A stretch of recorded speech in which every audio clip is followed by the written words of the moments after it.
l'enseignement. Effectivement, là, on a, je dirais, Alejandro Franco, qui est un professeur, un pédagogue important. Bonjour, enchanté. Voilà, je viens de l'Argentine.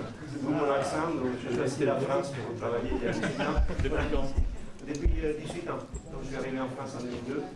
Et voilà, donc j'ai travaillé comme ingénieur au C'est en 2017, voilà. C'est-à-dire faisant partie des 2% meilleurs en Europe, mais il ne le dira jamais.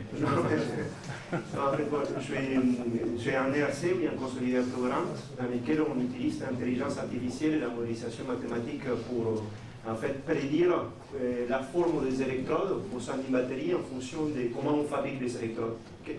Donc on travaille en très fort lien avec les activités expérimentales. Et donc, dans le cadre d'ERC, il y a un projet d'enseignement que j'ai, pour lequel j'ai gagné le prix IPEPS 2019, où je vais être amené à rencontrer à nouveau Madame Frédérique Vidal pour la cérémonie de remise du prix en janvier prochain à Paris.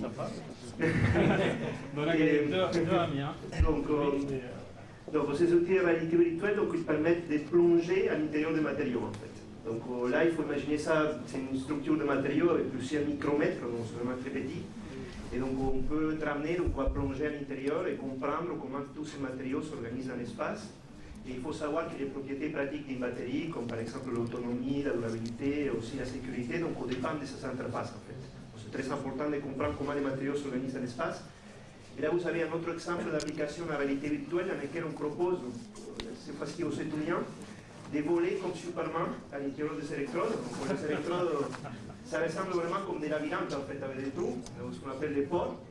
Et donc là, le but c'est passer d'un côté de l'autre de l'électrode, de calculer des propriétés qu'on appelle la tortuosité, qui est le rapport entre la distance parcourue et la distance à ligne droite, donc qui est en fait rien d'autre que l'épaisseur de l'électrode.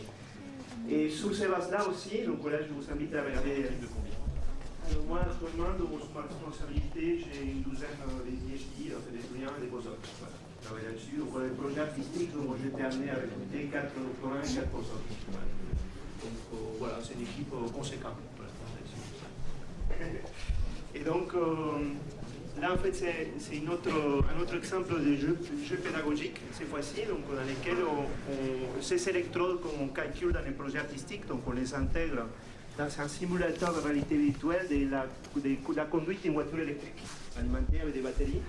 On peut choisir les paramètres de la batterie, des types de batterie, et ensuite l'étudiant va être amené à conduire la voiture électrique dans une carte virtuelle. Donc il va regarder un peu ce qui se passe au sein de l'électrode au fur et à mesure qu'on décharge la batterie.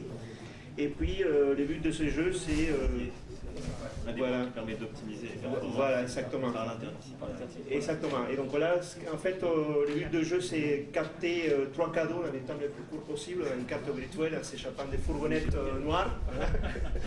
Et puis